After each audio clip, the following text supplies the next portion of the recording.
Hello there and welcome to the Sleepy Science Channel.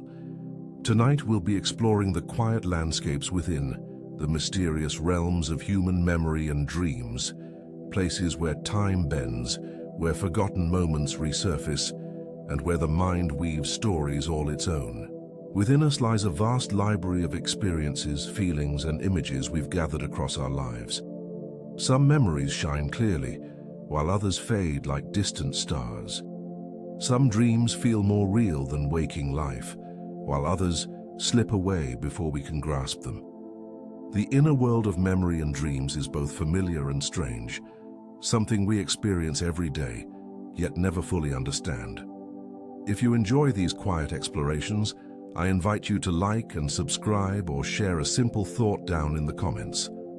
It helps others find their way here too, one sleepy soul at a time. But for now, all you need to do is rest, settle in, and allow the gentle rhythm of these mysteries to carry you softly towards sleep. Let's begin. Every memory you hold began as a fleeting moment in time. Think of your earliest memory. Perhaps it's a fragment, a feeling, the warmth of sunlight through a window or the sound of a voice you once knew. Every memory started as a present moment, vivid and immediate, before time carried it backward into the past. Scientists estimate that our brains process thousands of moments each day, yet only a fraction become memories we can recall. The rest dissolve like morning mist, forgotten almost as soon as they occur. What makes certain moments stick while others fade remains one of neuroscience's enduring puzzles. Emotion seems to play a role. Fear, joy, surprise. These feelings act like bookmarks telling the brain this moment matters. Keep this one safe. But even strong emotions don't guarantee permanence. Some of our most intense experiences blur with time, while quiet, ordinary moments sometimes stay crystal clear for decades. The transformation from experience to memory is both selective and mysterious, a process happening constantly beneath our awareness. Your brain stores memories in networks, scattered across its landscape. Unlike a computer that files information in specific locations, your brain distributes memories across vast networks of neurons. A single memory of your grandmother's kitchen might involve visual centers recalling the checkered tablecloth, auditory regions holding the sound of her laughter, olfactory areas preserving the scent of baking bread, and emotional centers wrapping it all in warmth and safety. When you remember that kitchen, these scattered fragments light up simultaneously, weaving together into a unified experience. This distribution makes memories resilient. Even if one area is damaged, others can sometimes compensate, preserving pieces of the whole. But it also makes memories fragile in unexpected ways. Because they're reconstructed each time you recall them, memories are not perfect recordings. They're more like stories we tell ourselves, shifting slightly with each retelling, influenced by our current mood, knowledge, and perspective. The brain achieves this through a process called pattern completion, where partial cues can trigger entire memory networks to activate, filling in details that may or may not have been there originally.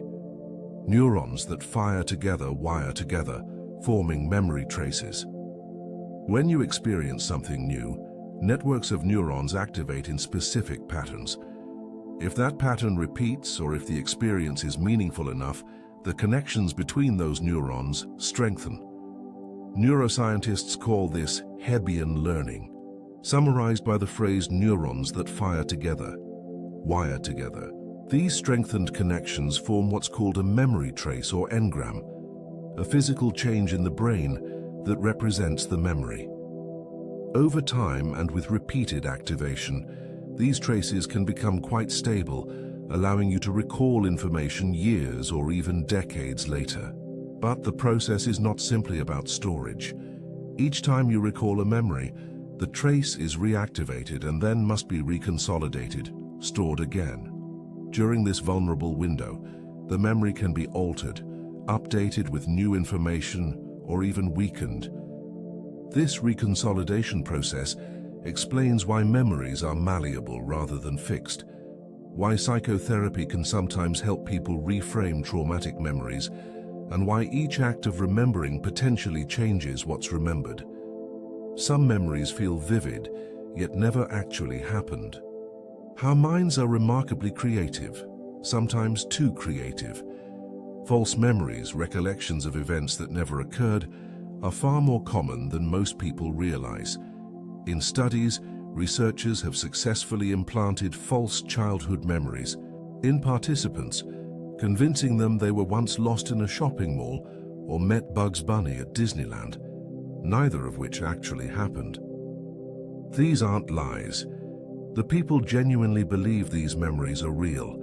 Their brains have constructed them with the same neural patterns as true memories, complete with sensory details and emotional weight. False memories can arise from suggestions, from dreams that felt real, from stories we've heard so often. We mistake them for personal experience or simply from our brain's tendency to fill gaps with plausible details. The imagination and memory systems overlap significantly in the brain, using many of the same neural substrates. When you vividly imagine something, especially repeatedly, your brain can tag it with the qualities usually reserved for actual experiences. This doesn't mean all memories are suspect.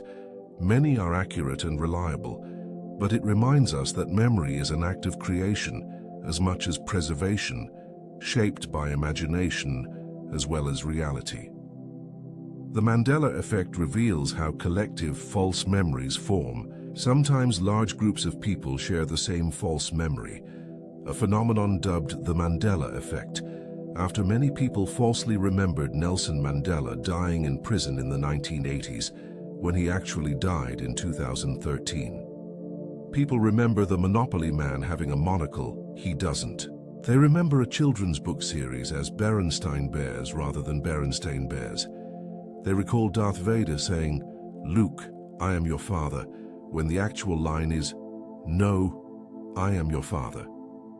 These collective false memories likely arise from common sources of confusion, similar associative patterns in many brains, or widespread exposure to the same misinformation.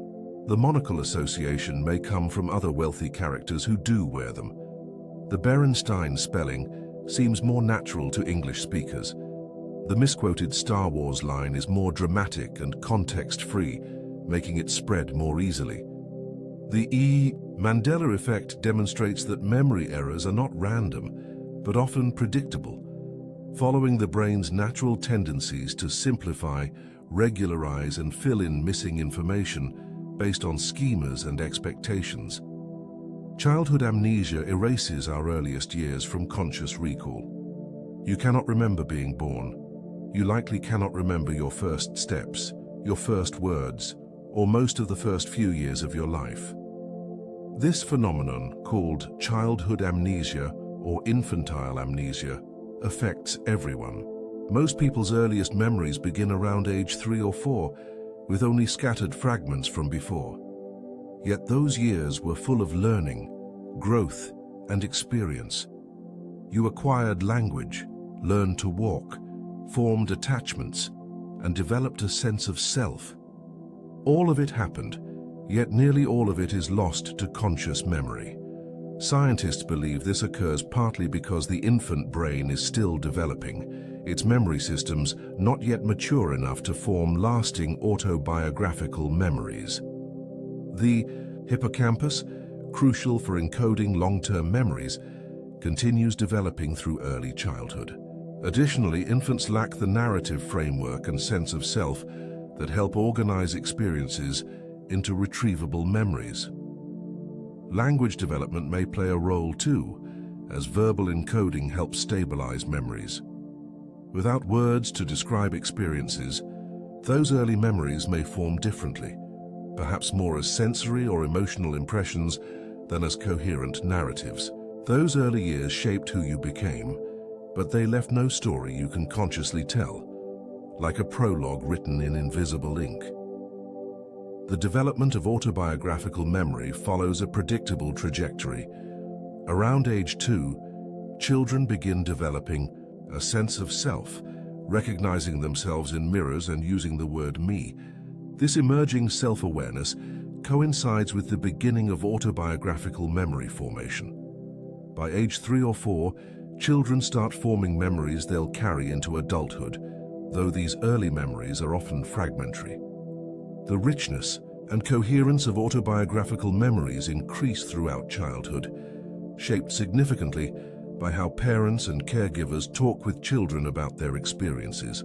Parents who engage in elaborative reminiscing, asking open-ended questions about events, encouraging children to provide details and helping them construct narratives, foster stronger autobiographical memory skills in their children. By adolescence, the autobiographical memory system is fully functional, capable of encoding detailed contextual memories that integrate sensory, emotional, and factual information. This developmental timeline reveals that memory is not just a biological capacity, but also a social and linguistic achievement, shaped by interaction and scaffolded by culture.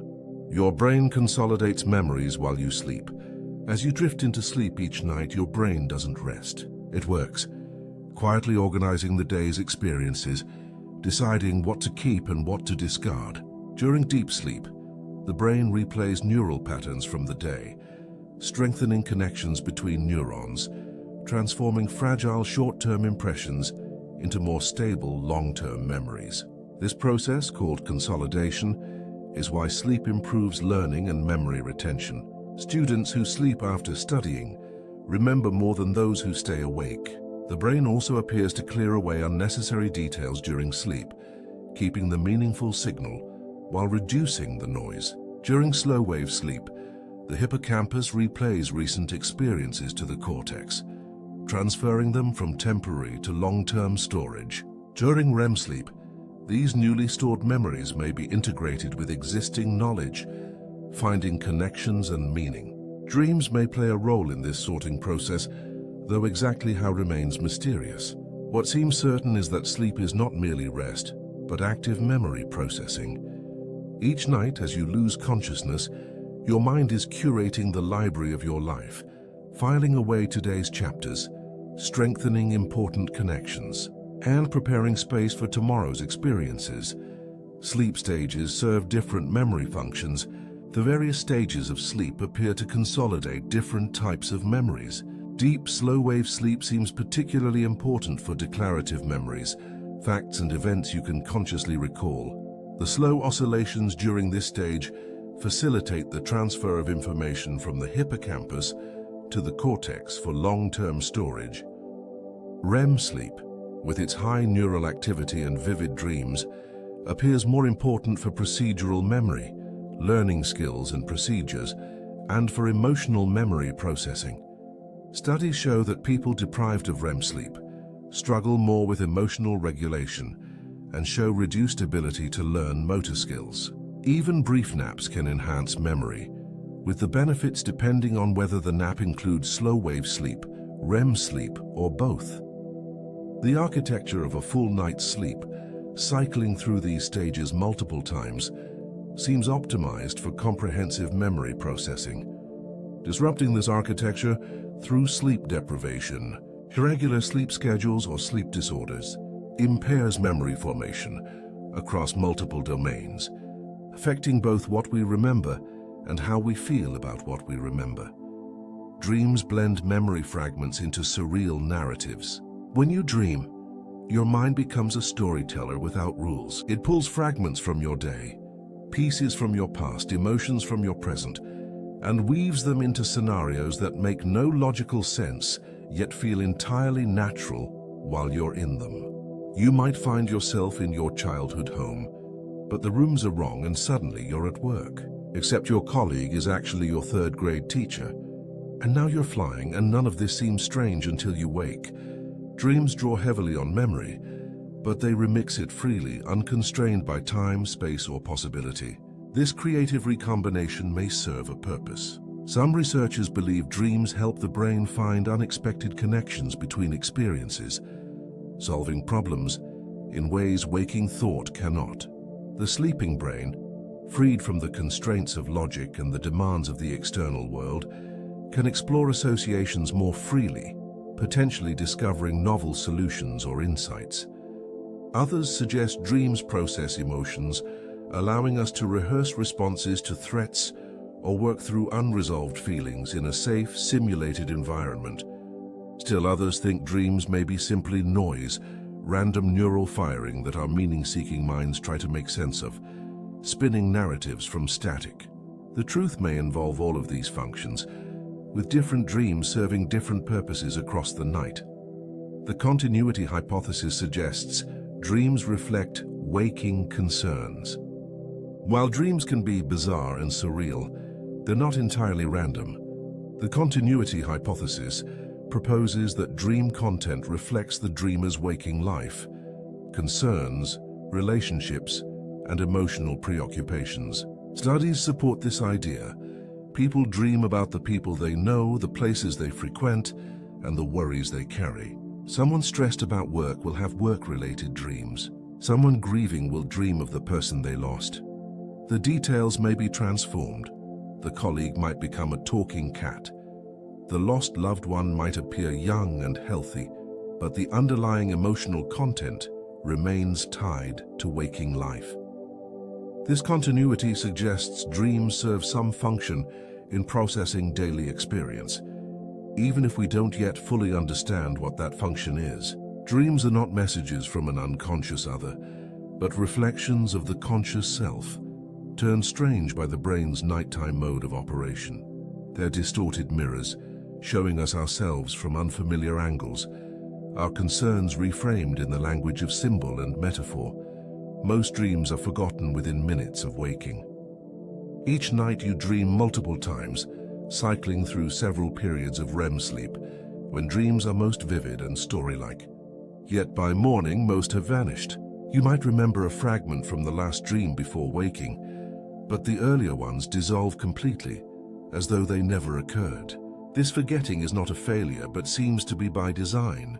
The neurochemistry of REM sleep may actually prevent memory formation, allowing the brain to explore freely without cluttering your waking memory with impossible scenarios. During REM sleep, levels of norepinephrine, a neurotransmitter important for memory encoding, drop significantly.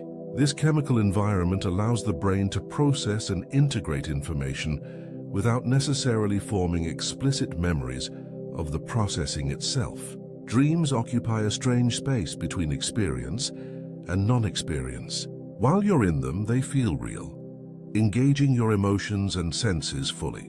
But because they're not encoded into lasting memory, they leave barely a trace. Only by waking during or immediately after a dream can you sometimes catch it before it slips away, like trying to hold water in your hands. The dreams you do remember are the rare ones that survive the transition back to waking consciousness, often because you woke directly from them, or because they were particularly vivid, emotional, or strange enough to break through the forgetting mechanism. Dream journals reveal patterns invisible to casual recall. People who keep dream journals, writing down their dreams immediately upon waking, often discover patterns they never noticed before. Recurring themes, symbols, settings, and emotions emerge from what seemed like random chaos.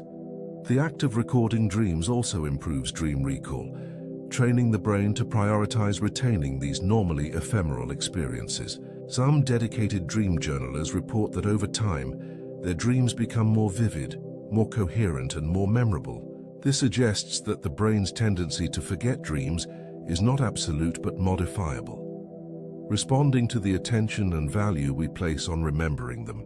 Dream journals also reveal how much dreams incorporate recent experiences, a phenomenon called day residue, and how they transform those experiences. The meeting from yesterday appears in the dream, but in a different location with different people, addressing different concerns, yet somehow maintaining a thread of connection to the original event.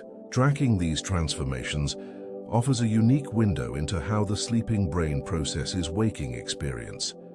Lucid dreaming allows awareness within the dream itself. For most people, dreams are experiences that happen to them. The dreamer is swept along by the narrative, unaware they're dreaming, accepting even the most bizarre events as real. But occasionally something shifts. A moment of recognition occurs. This is a dream. With that realization comes lucid dreaming, a state where you're simultaneously dreaming and aware that you're dreaming. Some people experience this spontaneously, triggered by particularly bizarre dream events that provoke questioning. Others train themselves to achieve it through various techniques, performing reality checks during the day, like trying to push a finger through the palm of the opposite hand, keeping dream journals to improve recall and pattern recognition, or using mnemonic cues before sleep. In a lucid dream, the dreamer may gain some control over the narrative, choosing to fly, summoning people or places, confronting nightmares directly, or simply observing with curiosity. The experience is often described as exhilarating, a kind of virtual reality generated entirely by the mind. Some use lucid dreams for creative exploration, rehearsing skills, or working through psychological issues. Yet even in lucid dreams, control is rarely complete. The dream has its own momentum, and too much conscious interference can collapse it, pulling the dreamer back toward waking or into non-lucid sleep. The lucid state exists in a delicate balance between the passive experiencing of ordinary dreams and the active awareness of waking consciousness. Lucid dreaming research reveals the nature of consciousness itself. Scientists study lucid dreaming because it offers a unique window into consciousness. A lucid dreamer can signal to researchers that they've become aware they're dreaming, using predetermined eye movements that can be detected through electrodes. This allows researchers to mark the moment of lucidity and study what happens in the brain during this state. Studies show increased activity in prefrontal regions during lucid dreams, areas associated with self-awareness and metacognition that are typically less active during ordinary REM sleep. This suggests that lucidity involves reactivating aspects of waking consciousness within the dream state. Lucid dreaming also raises philosophical questions about the nature of consciousness and reality. If you can be conscious within a dream, aware that your current experience is mental simulation rather than external reality, what does that say about the nature of waking consciousness? Some philosophers and contemplative traditions suggest that all experience is, in a sense, a kind of dream, a mental construction built from sensory data. Lucid dreaming may be a laboratory for exploring the relationship between awareness, perception, and the sense of reality itself. Recurring dreams often reflect unresolved emotions or concerns. Some dreams visit us repeatedly, returning night after night or appearing periodically across years. You might dream of being chased, of falling, of showing up to an exam unprepared, or of wandering through an endless building searching for something you cannot find. Recurring dreams often carry emotional weight, anxiety, fear, frustration, or longing woven into their fabric. Psychologists suggest these dreams may represent unresolved issues, persistent worries, or ongoing life challenges. The mind, unable to fully process something during waking hours, revisits it in sleep, turning it over from different angles, seeking resolution. Sometimes recurring dreams shift gradually as life circumstances change, their themes evolving or their emotional tone softening. A recurring chase dream might begin to feature the dreamer turning to confront the pursuer, reflecting growing confidence or readiness to face a feared situation. Other times, recurring dreams persist unchanged for years, like a loop the mind cannot escape. Whether they serve a healing function or simply reflect the mind's tendency to circle around unresolved tension remains uncertain, but their recurrence suggests they carry meaning. Some message the unconscious mind keeps trying to deliver, some emotional truth-seeking acknowledgement. Common dream themes appear across cultures and throughout history. Despite vast differences in culture, language, and experience, certain dream themes appear nearly universally. Dreams of falling, being chased, flying, losing teeth, appearing naked in public, being unprepared for an exam, or experiencing the death of a loved one occur across cultures and historical periods. This universality suggests these themes tap into fundamental human concerns and fears. Falling might relate to loss of control or anxiety about failure. Being chased could represent avoidance of something in waking life. Flying often correlates with feelings of freedom or transcendence. The specific interpretations may vary across individuals and cultures, but the themes themselves appear remarkably consistent.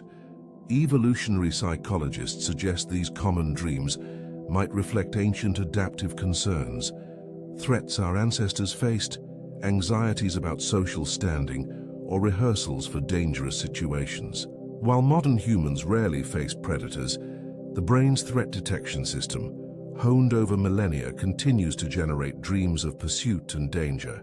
These universal themes remind us that beneath cultural differences, human minds share fundamental structures, concerns, and ways of processing experience.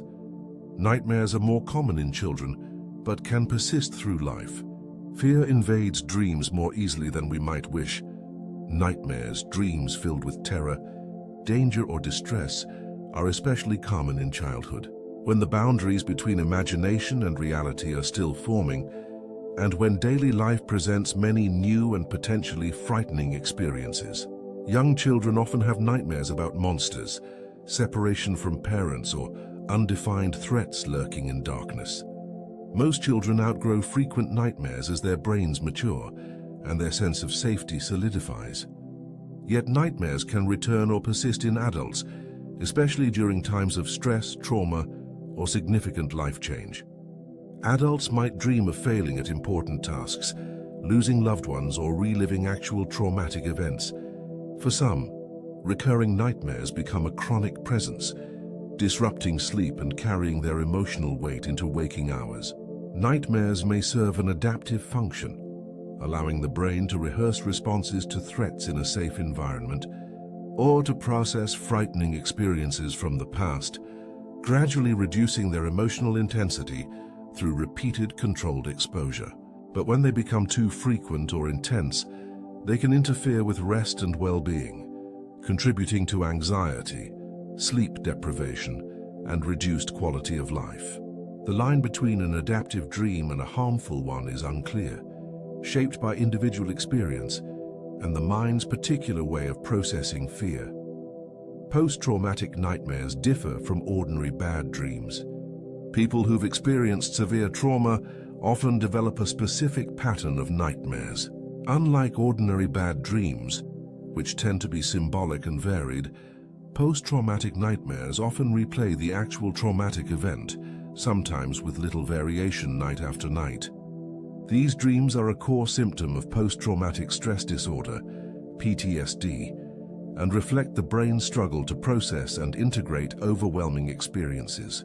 The nightmares can be so distressing that people avoid sleep, fearing the dreams they know will come. Treatment for PTSD often includes addressing these nightmares through techniques like imagery rehearsal therapy, where the person rewrites the nightmare while awake, giving it a less frightening ending, then mentally rehearses the new version. This can reduce nightmare frequency and intensity, suggesting that nightmares, even trauma-related ones, are somewhat malleable, responsive to conscious intervention. The existence of post-traumatic nightmares reveals how memory and dreaming interact, how unprocessed experiences seek expression and resolution through dreams, and how the sleeping brain continues struggling with what the waking mind cannot fully face. The senses can bleed into dreams from the sleeping environment. Your dreaming mind is not entirely cut off from the external world. Sounds, temperatures, and physical sensations can slip through the veil of sleep, becoming incorporated into dream narratives. The sound of rain might become a waterfall in your dream. A cold room might transform into a snowy landscape. The pressure of a heavy blanket might manifest as being held or trapped. An alarm clock's beep might weave into your dream as a ringing telephone or a chirping bird before finally pulling you awake. This permeability works both ways. External stimuli can trigger dreams, and sometimes dreams can influence how you perceive external stimuli. This blending reveals how the dreaming brain constantly samples from available information, both internal memories and external inputs, constructing its narratives from whatever material is at hand. Researchers have even conducted experiments where they expose sleeping participants to specific stimuli, sounds, smells, or gentle touches, and then wake them to report their dreams. Often the stimuli appear in the dreams, though transformed. A spray of water becomes a rainstorm or someone washing their hands. A tone becomes a doorbell or a musical instrument. The dreaming brain is a creative interpreter, taking raw sensory data and weaving it into the ongoing narrative, maintaining the dream while acknowledging in disguised form the external world. Hypnagogic and hypnopompic experiences mark sleep transitions. The boundaries between sleep and waking are not sharp but gradual, marked by transitional states with their own unique phenomenology. Hypnagogic experiences occur while falling asleep, the period between wakefulness and sleep. Hypnopompic experiences occur while waking up, the transition from sleep to wakefulness. Both states can produce vivid hallucinations, visual, auditory, tactile, or even olfactory.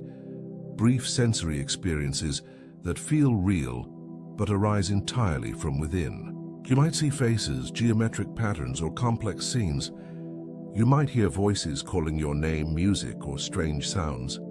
You might feel the sensation of falling or floating, or experience sudden muscle jerks called hypnic jerks that startle you awake just as you're drifting off. These experiences are normal, signs that your brain is shifting between different states of consciousness.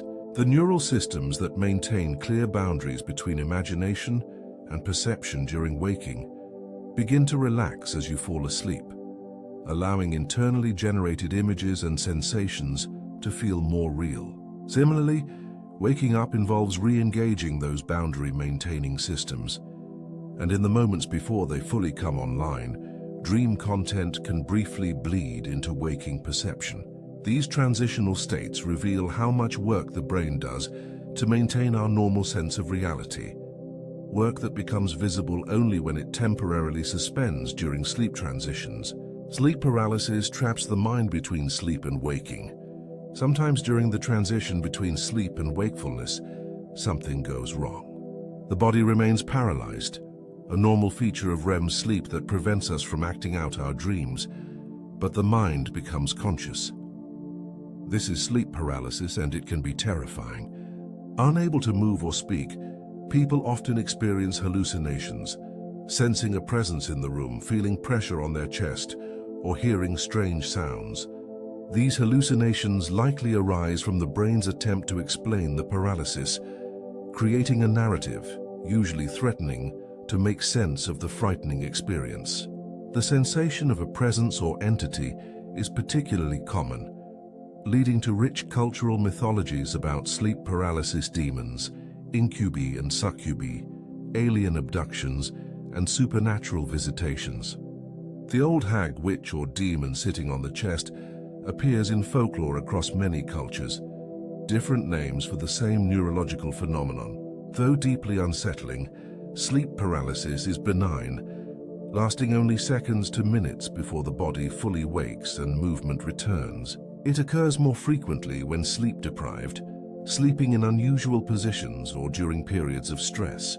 It reveals the normally invisible transitions our brain makes between states of consciousness, and what happens when those transitions don't occur smoothly. When waking consciousness returns while the body still thinks it's dreaming, déjà vu feels like memory, but maybe a timing glitch. You walk into a room and suddenly feel certain you've been there before, lived this exact moment already, though you know you haven't. This is déjà vu, French for already seen, a common and unsettling experience that most people have had at some point. For a few seconds, the present moment feels like a memory, tagged with the phenomenological qualities of familiarity and pastness that normally accompany actual recall. Several theories attempt to explain it. One suggests it's a minor neurological glitch, a brief delay in processing that causes one part of the brain to receive information slightly before another, creating the false impression that the present moment is being recalled rather than experienced for the first time. Another theory proposes that déjà vu occurs when a current situation closely resembles a forgotten experience, triggering a feeling of familiarity without producing the actual memory. The hippocampus might recognize a pattern match without retrieving the specific prior instance, leaving you with familiarity but no concrete memory.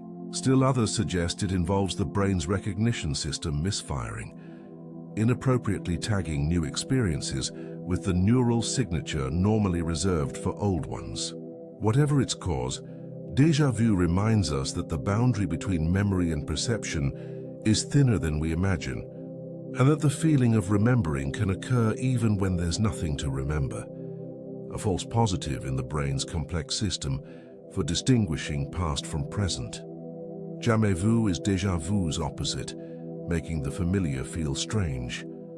While déjà vu makes the new feel old, jamais vu, never seen, makes the familiar feel strange and unfamiliar. You might look at a common word and suddenly it seems foreign, its spelling bizarre, its meaning uncertain. You might return to your own home and feel like you've never been there before, each object unexpected and out of place. This experience is rarer than déjà vu but equally unsettling. It demonstrates that our sense of familiarity is not a property of external things, but a feeling generated by the brain, a tag applied to experiences based on pattern matching with stored memories. When that system glitches, even the most familiar things can feel alien. Jamais vu can be induced experimentally by semantic satiation, repeating a word until it loses meaning, temporarily exhausting the neural patterns associated with it. Both déjà vu and jamais vu reveal the constructedness of our everyday experience. How much of what we take for granted as direct perception is actually interpretation? The brain's constant work of classifying, recognizing, and making sense of the world using memory as its reference library. Smell is memory's most powerful trigger. Of all the senses, smell has the most direct route to memory and emotion. Olfactory information bypasses much of the brain's filtering systems, connecting almost immediately to the hippocampus and amygdala, structures central to memory and emotion formation.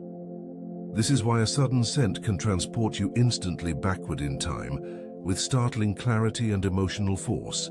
The smell of pine might bring back childhood Christmases with startling vividness, not just the visual memory, but the feeling of being that child again. The excitement, the warmth, the wonder. A particular perfume might summon someone you loved decades ago, complete with the feeling of their presence, as though they've stepped into the room. These scent-triggered memories often feel different from ordinary recall, more emotional, more immediate, more embodied. They arrive unbidden and fully formed, as though the past has momentarily become present again. This phenomenon, sometimes called the Proust effect after Marcel Proust's famous description of involuntary memory, triggered by the taste of a Madeleine cookie dipped in tea, demonstrates how deeply intertwined our senses and our memories are. Smell, our most ancient sense evolutionarily, remains the most evocative key to the locked rooms of the past, capable of opening doors we didn't even know were there. Flashbulb memories preserve intense moments with unusual clarity.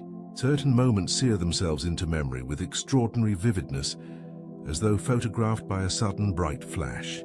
People often report remembering exactly where they were, what they were doing, who they were with, and how they felt when they learned of shocking events, a major disaster, the death of a significant figure, or personal news that changed everything. These are called flashbulb memories, and they feel qualitatively different from ordinary memories, more detailed, more vivid, more permanent. For decades, researchers believed these memories were exceptionally accurate, preserved perfectly by the intensity of emotion accompanying them. The assumption was that highly emotional events activate special memory mechanisms that create near-photographic records. But more recent studies reveal a paradox. While flashbulb memories feel more vivid and detailed than ordinary memories, they're not necessarily more accurate. When people's accounts are checked against records or compared to their own earlier retellings, errors appear. Details shift, elements are added or removed, yet the emotional conviction remains. People report these memories with great confidence, certain they're remembering accurately, even when objective evidence shows they're not. Flashbulb memories teach us that emotional intensity creates a powerful feeling of accuracy, without guaranteeing truth. The mind prioritizes the emotional weight of an experience over its precise factual details. And confidence in memory does not correlate perfectly with accuracy. The terrorist attacks of September 11, 2001 created widespread flashbulb memories. In the days and weeks following the September 11th attacks, researchers began collecting accounts from people about how they learned of the events. Participants reported with great detail and confidence where they were, what they were doing, how they heard the news, and how they reacted. Years later, researchers contacted the same participants and asked them to recall the same events. Many people's accounts had changed significantly. Details that had been central to their original reports were now different or absent, and new details had appeared. Yet participants remained highly confident in their memories, often insisting their current account was accurate, even when shown their original written description from years earlier. This natural experiment demonstrated that flashbulb memories, despite their vividness and the confidence with which we hold them, undergo the same reconstructive processes as ordinary memories. They feel special, but they're subject to the same distortions, influenced by subsequent information, repeated retelling, and the gradual work of memory reconsolidation. The emotional intensity creates a sense of permanence and accuracy that the actual neural record doesn't fully support. Your memory reconstructs the past each time you recall it. Memory feels like accessing a recording, playing back something stored intact in your brain's archives. But that's not how it works. Each time you remember something, your brain reconstructs it from scattered neural fragments, rebuilding the memory in the present moment. This reconstruction is not perfect. It's influenced by your current knowledge, beliefs, emotions, and even by previous times you've remembered the same event. Each act of remembering slightly alters the memory itself, like making a copy of a copy, where each generation introduces small errors or changes. This process, called reconsolidation, means that frequently recalled memories may drift furthest from their original form, shaped and reshaped by years of retelling and reinterpretation. Memories you rarely think about might be more preserved in their original form, though also more fragile, like old photographs stored in a dark drawer, faded but unchanged. This reconstructive nature of memory explains why eyewitness testimony can be unreliable, why siblings remember the same childhood event differently, why your own memories can change over time without you realizing it, and why confident memory is not the same as accurate memory. The past, as we remember it, is always a present creation, built from materials stored in the past, but assembled according to present needs, knowledge, and perspective. Leading questions can alter memory during recall. The malleability of memory during reconsolidation makes it vulnerable to influence. Studies have shown that the way questions are phrased can alter what people remember. In a classic experiment, participants watched a video of a car accident. Later, some were asked, how fast were the cars going when they hit each other? While others were asked, how fast were the cars going when they smashed into each other? Those asked about smashing reported higher speeds and were more likely to falsely remember seeing broken glass in the video, even though there was none. The leading word smashed suggested a more violent collision, and participants' memories updated to match that suggestion. This finding has profound implications for legal settings, therapy, and any situation where memory is being probed. The act of questioning doesn't just retrieve memory, but can shape it, introducing bias or false information that becomes integrated into the memory itself.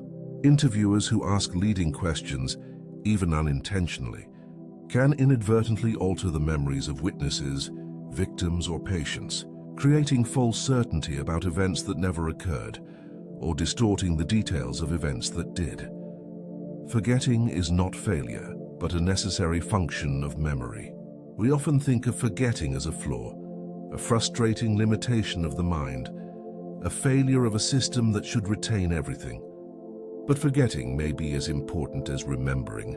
perhaps more so. Imagine if you retained every moment, every conversation, every face you passed on the street, every item on every menu you'd ever read, every mundane detail of every ordinary day.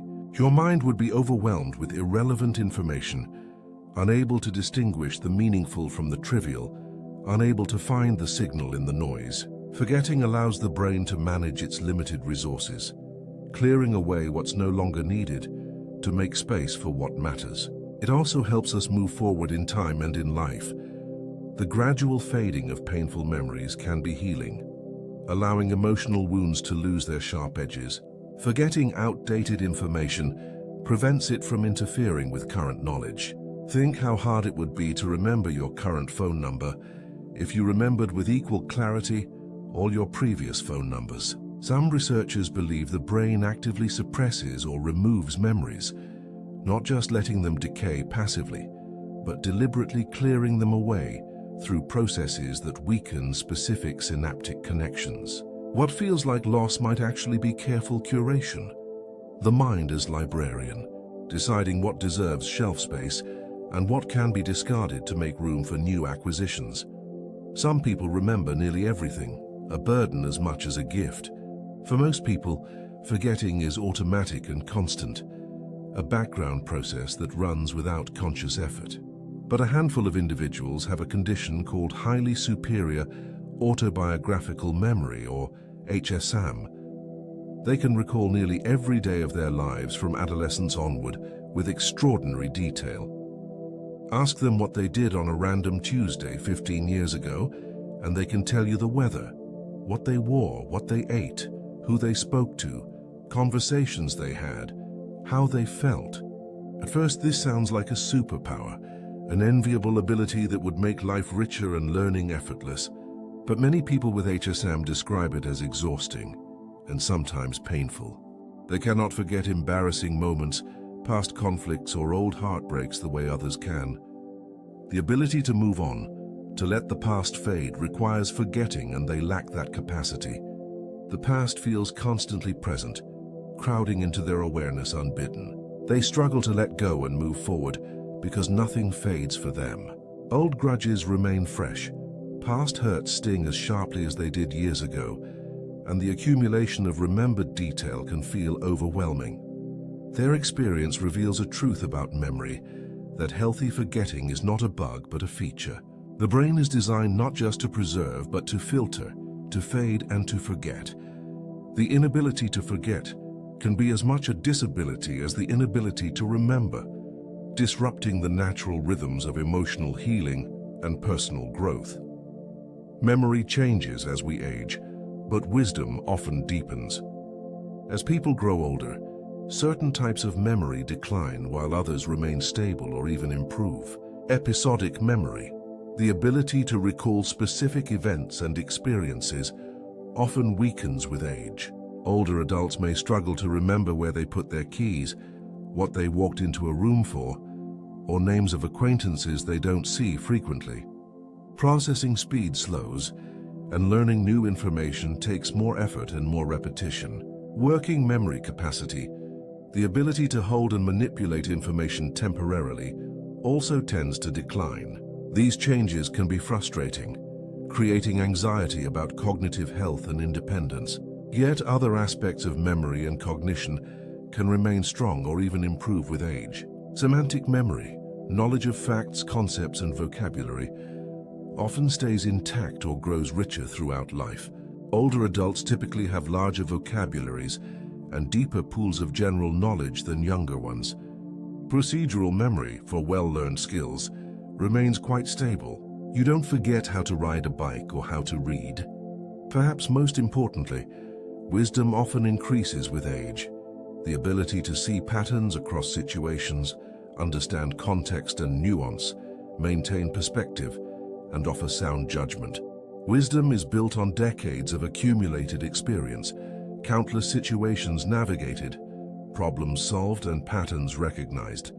The aging mind trades some types of sharpness for others, losing quick recall but gaining perspective, losing speed but gaining depth. Memory is not one thing but many systems, and aging affects each type differently. a mixed picture of loss and preservation, decline and growth. The brain's plasticity allows memory systems to adapt and compensate.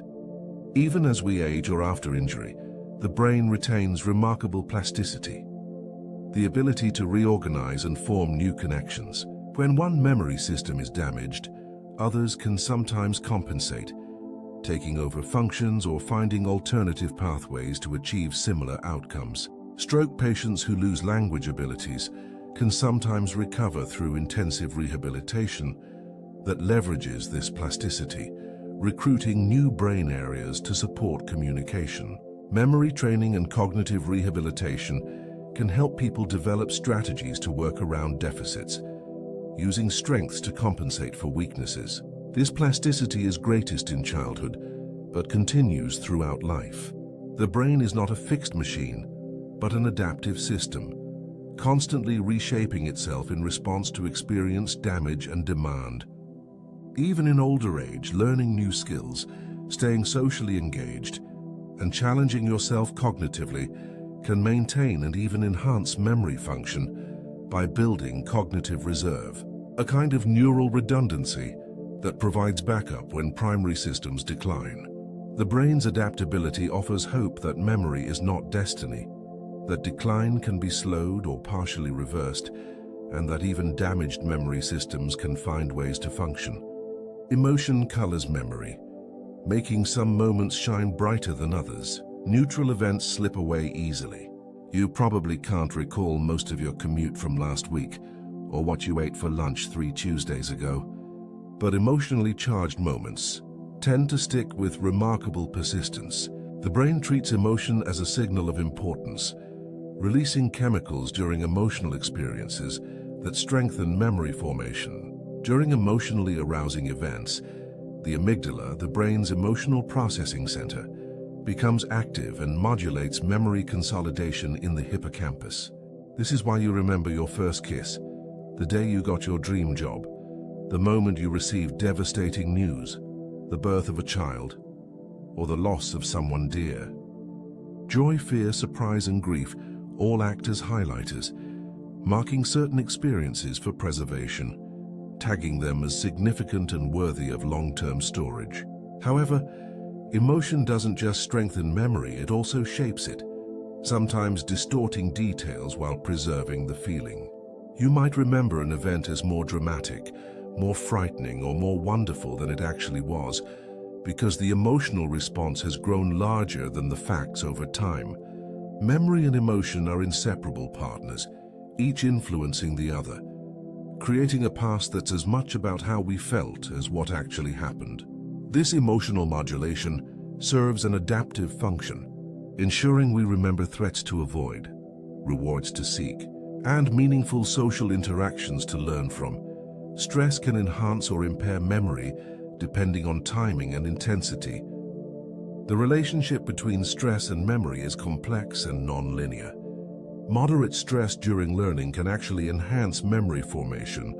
The release of stress hormones like cortisol and adrenaline during an experience can strengthen encoding, making those memories more durable. This is why you might remember stressful events quite clearly. However, extreme stress or chronic stress impairs memory. Very high cortisol levels can damage the hippocampus over time, reducing its capacity to form new memories. Chronic stress keeps cortisol levels elevated, interfering with both encoding new memories and retrieving old ones. People experiencing chronic stress often report feeling mentally foggy, struggling to concentrate or remember things. Additionally, stress at the time of retrieval can impair recall. Students who are highly anxious during an exam may struggle to access information they know well, a phenomenon called retrieval-induced forgetting. The timing matters too. Stress shortly after learning can enhance consolidation, but stress right before learning or during retrieval typically impairs performance. Understanding this relationship helps explain why some stressful experiences are remembered vividly, while others are forgotten, and why managing stress is important for cognitive health and effective learning. Nostalgia is a bittersweet longing shaped by selective memory. Nostalgia, That wistful longing for the past is a nearly universal human experience. It feels like remembering, but it's more than that. It's memory filtered through emotion, softened by time and often idealized. We tend to remember the past as better than it was, a phenomenon called rosy retrospection, focusing on pleasant moments while forgetting the difficulties, boredom, frustrations, and problems that were also present. This selective editing creates a golden glow around memories, especially from childhood or young adulthood. Summers seemed longer, friendships felt deeper, music sounded better, life was simpler and more meaningful. This idealization serves psychological functions. Nostalgia can be comforting during difficult times, providing a sense of continuity and identity, reminding us of who we were and where we came from. It can boost mood and increase feelings of social connection and meaning. But it can also be misleading, creating a past that never quite existed, a version of history that serves our emotional needs more than it reflects reality. The good old days may not have been quite so good when we lived them. Nostalgia is memory as art, reshaped into something beautiful and meaningful, whether or not it's entirely accurate. It's the mind's way of creating a coherent, positive narrative from the chaos and complexity of actual experience. Collective memory binds communities through shared stories.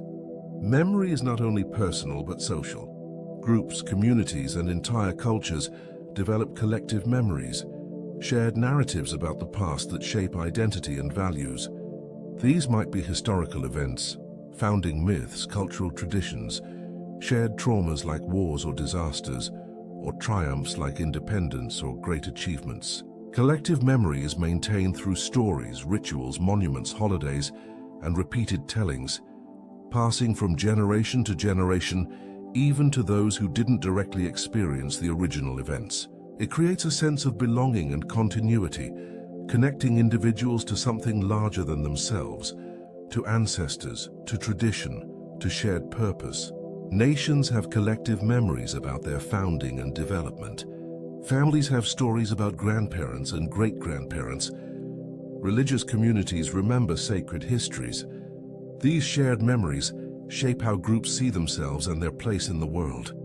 But collective memory is also selective and sometimes contested.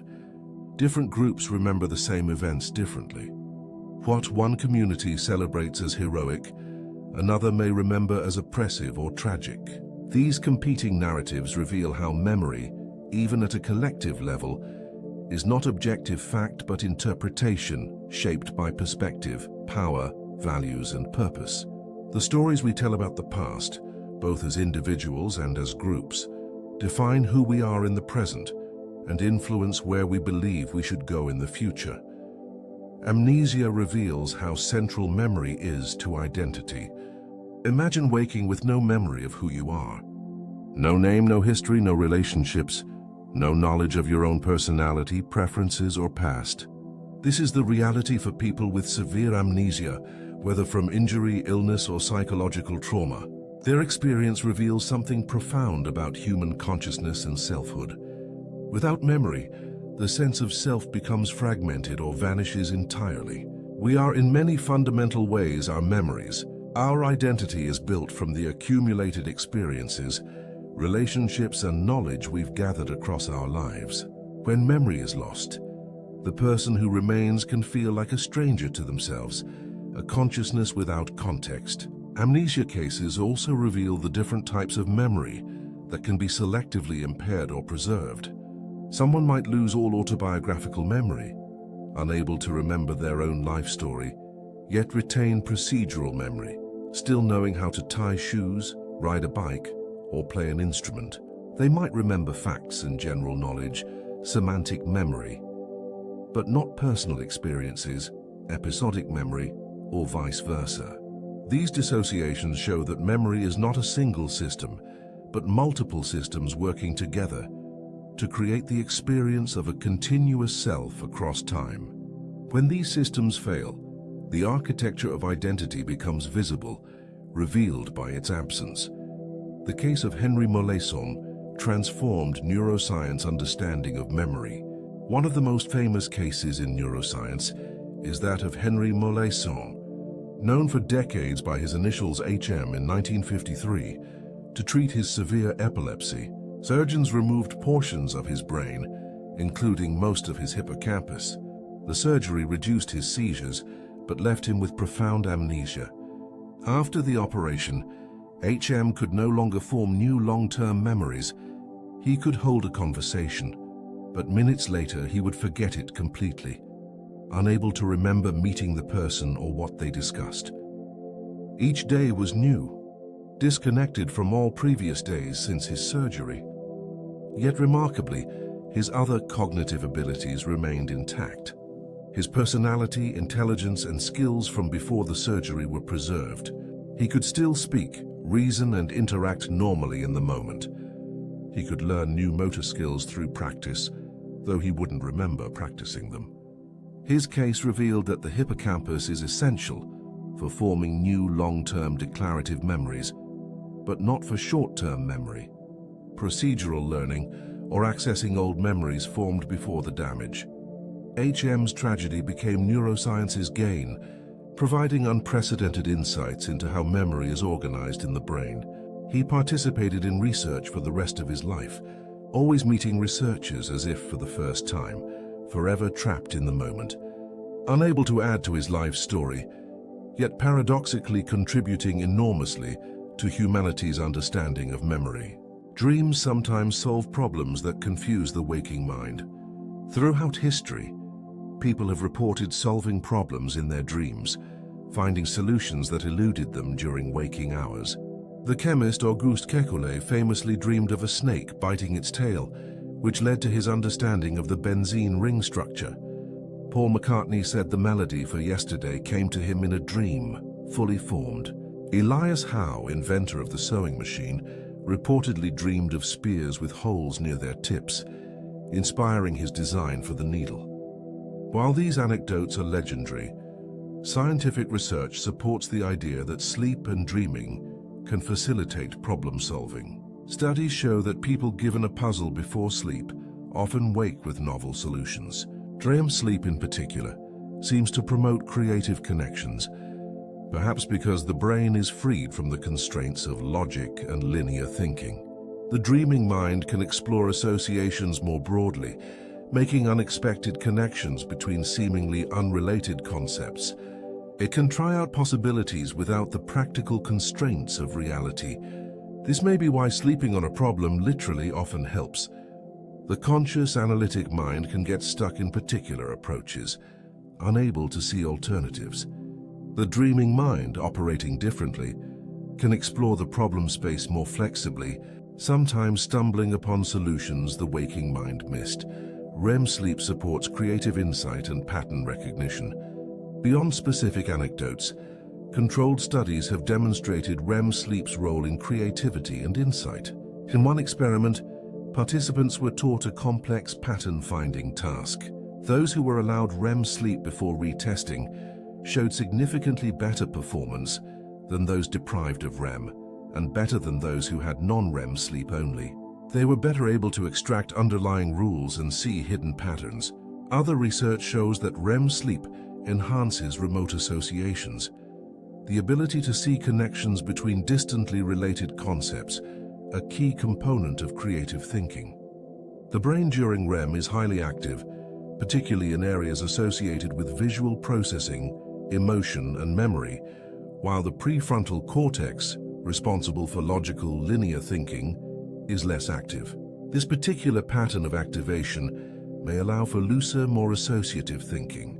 Ideas and memories that wouldn't normally connect can bump into each other, creating novel combinations.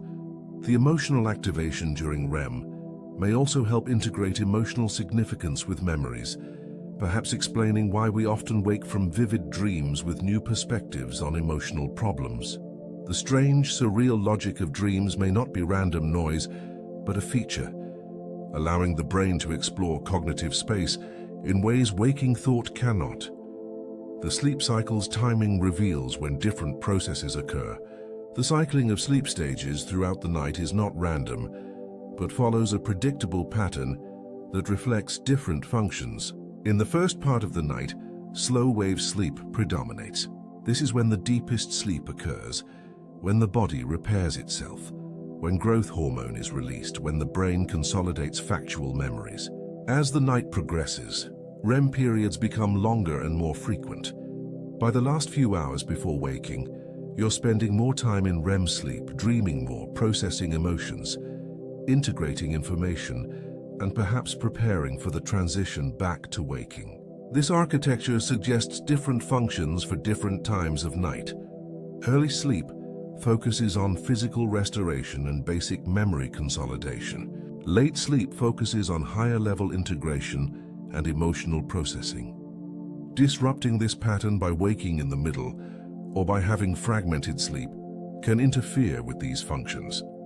Going to bed very late or waking very early means you miss different portions of this cycle, potentially affecting different types of processing. The brain has evolved this complex choreography for reasons, optimizing different types of restoration and consolidation across the night's journey through consciousness's various states. Sleep deprivation impairs memory formation and emotional regulation. When you don't sleep enough, memory suffers immediately and significantly. Your ability to form new memories weakens because sleep is when much of memory consolidation occurs. Without adequate sleep, experiences from the day don't get properly processed and stored, leading to forgetfulness and difficulty learning new information. Students who stay up all night to study often perform worse than those who study less but sleep, because the learning doesn't consolidate without sleep. Sleep deprivation also affects emotional regulation profoundly. The amygdala, the brain's emotional center, becomes overactive without sleep, while the prefrontal cortex's ability to moderate emotional responses weakens. This combination makes you more reactive, more prone to negative emotions, less able to regulate your responses, and less capable of rational thought about emotional situations. Minor frustrations feel insurmountable. Small problems trigger disproportionate reactions. The world seems harsher and more threatening. Chronic sleep deprivation has been linked to numerous physical and mental health problems, including depression, anxiety, obesity, cardiovascular disease, and impaired immune function. But its immediate effects on memory and emotion are among the most noticeable and impactful for daily functioning. After a poor night's sleep, the world can feel harder to navigate, both cognitively and emotionally. The mind wanders for nearly half of waking hours. Studies that track people's attention throughout the day reveal a surprising finding about human consciousness. Nearly half the time, people's minds are not focused on what they're currently doing but wandering elsewhere, engaged in what researchers call stimulus-independent thought. You're driving but thinking about an upcoming meeting. You're in a conversation but remembering something from yesterday. You're reading but realizing you haven't retained the last paragraph because your mind drifted. This wandering isn't necessarily a flaw or failure of attention. It allows the brain to plan, to problem solve, to process emotions, and to make sense of experiences outside the immediate demands of the present moment. The wandering mind is often engaging in what psychologists call mental time travel, revisiting the past or simulating the future, drawing on memory to learn from what happened before or to prepare for what might happen next. This capacity is uniquely human, or at least uniquely developed in humans, allowing us to transcend the present moment cognitively, to learn from experience and prepare for challenges not yet encountered. However, excessive mind wandering, especially negative rumination dwelling on problems, regrets, or worries, can interfere with well-being and performance. The key is balance, maintaining focus when tasks demand it, while also allowing the mind its necessary drift, its journeys through memory and possibility that seem to be essential for learning, planning, and meaning-making. The default mode network activates during rest and introspection when you're not focused on a specific external task. When your mind wanders or you rest quietly, a particular network of brain regions becomes active. This is called the default mode network, DMN, and it was discovered somewhat accidentally when researchers noticed certain brain regions were more active during rest periods than during tasks in early neuroimaging studies. This seemed counterintuitive, the brain lighting up when people were supposedly doing nothing, but it revealed something important about mental life. The default mode network appears to be involved in self-referential thinking, remembering the past, imagining the future, considering other people's perspectives and mental states, and constructing the narrative of your life and identity. It's active when you reminisce, when you daydream, when you plan, when you think about yourself and your relationships. Some researchers believe the default mode network plays a crucial role in consolidating memories, integrating experiences, and constructing the autobiographical self, the story of who you are across time. Mind-wandering, often dismissed as distraction or lack of focus, may actually be an important cognitive state, allowing the brain to process, reflect, organize, and make meaning from experience.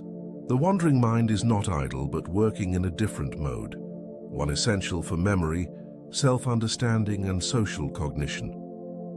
Autobiographical memory constructs the story of your life.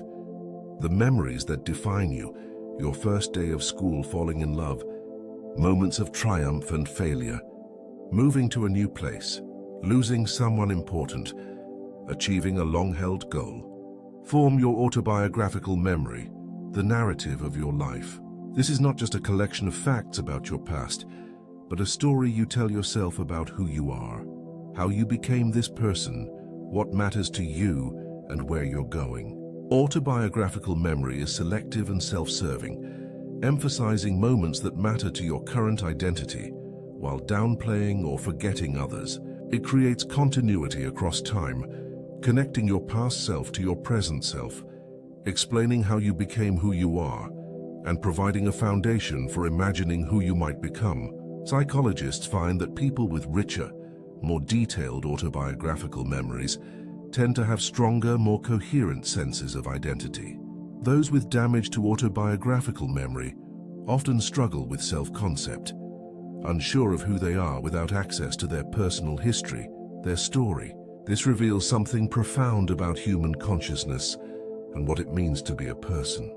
We are not just creatures of the present moment, but beings who live in time, carrying our past forward, using it to navigate the present and imagine the future. Memory is not just about information storage, but about meaning, identity, and selfhood, about being a continuous person across the dramatic changes of a lifetime. Life narratives are revised as we grow and change. The story you tell about your life is not fixed, but evolves as you age and gain new perspectives. An event that seemed traumatic at 20 might be reinterpreted at 40 as a valuable learning experience. A relationship that defined your identity in young adulthood might recede in importance as other relationships and accomplishments take center stage.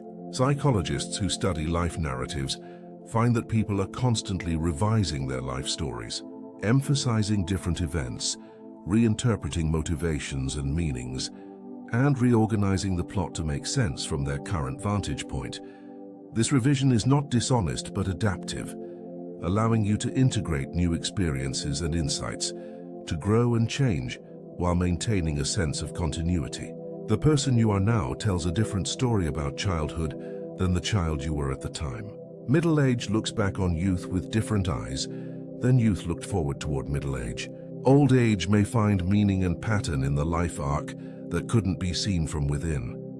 This constant reconstruction of life narrative means your past is always somewhat fluid, always in dialogue with your present, always open to reinterpretation as you continue to grow, change, and make meaning from the journey of a life. Memory biases shape how we see ourselves and our past. We like to think we remember ourselves and our lives accurately, but memory is systematically biased in consistent, predictable ways. Consistency bias makes us remember our past selves as more similar to our current selves than they actually were. If you're outgoing now, you might remember being outgoing as a child, even if you were actually quite shy.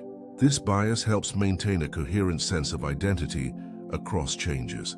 Egocentric bias makes us remember ourselves as more central to events than we actually were, more responsible for successes, and less responsible for failures than objective records show. Hindsight bias makes past events seem more predictable than they were at the time. I knew it all along, even though you didn't. Change bias, conversely, sometimes makes us exaggerate how much we've changed, especially after therapy, education, or major life events. I'm completely different now. These biases serve psychological functions. They help maintain positive self-esteem, create a coherent sense of identity, and provide a sense of control and understanding. But they also mean your memory of who you were is filtered through who you are now and who you want to be. The past self you remember may be partly fiction, shaped by present needs, beliefs, and self-concepts. Confabulation fills memory gaps with invented details. When memory fails, the brain sometimes fills the gaps without realizing it, creating plausible-seeming information to maintain narrative coherence. Confabulation is the production of false memories without the intention to deceive. The person genuinely believes the invented details are true, experiencing them with the same confidence as real memories. This often occurs in people with certain types of brain damage, particularly to the frontal lobes or memory systems. When asked about recent events they cannot remember, they construct plausible-sounding answers, creating stories that feel right, even though they're completely fabricated. Someone might describe a rich family gathering that never occurred, or claim to have gone to work when they've been in the hospital for weeks. Confabulation reveals something important about how the brain handles uncertainty and gaps in knowledge. It prefers coherence over gaps, narrative over blank spaces, something over nothing. Rather than admit not knowing or sit with uncertainty, the brain generates something believable, something that fits with general knowledge and schemas, even if it has no basis in actual experience. This tendency exists to some degree in everyone, not just those with brain damage. We all fill small memory gaps with assumptions and inferences, creating seamless narratives, even when the underlying memories are fragmentary. Confabulation is simply an extreme version of the brain's constant work of constructing coherent reality from incomplete information. Source monitoring helps us remember where information came from. An important aspect of memory is not just what you remember, but where you learned it, from whom, in what context. This is called source monitoring, and it's crucial for distinguishing between memories from different origins. Did you actually experience something, or did someone tell you about it? Did you see it yourself, or did you see a photograph? Did you think of an idea, or did you read it somewhere? Source monitoring failures are common and lead to various memory errors. You might remember a fact, but forget where you learned it, leading to unintentional plagiarism or false claims of original insight. You might remember someone telling you something when actually you just imagined them saying it. In extreme cases, source monitoring failures contribute to false memories. When information from imagination, suggestion, or external sources gets misattributed to personal experience. The brain doesn't always carefully tag memories with their origins, and these tags can be lost or confused over time. Strong emotions, vivid imagery, and repeated recall can all make memories feel more like direct personal experience, regardless of their actual source, which is why false memories can feel as real as true ones. Pattern recognition links memory to prediction and learning. Your brain is constantly seeking patterns in experience, and memory is the essential tool that makes this possible. Past experience allows you to predict the future, to anticipate what will happen next in any situation. You know that dark clouds usually bring rain, that certain facial expressions signal specific emotions, that particular sounds mean danger or comfort, that following certain steps produces reliable results. This pattern recognition relies entirely on memory, matching current situations to stored representations of past experiences and using them to generate expectations and guide behavior. The brain's predictive function is so fundamental that some neuroscientists believe prediction is the brain's primary job.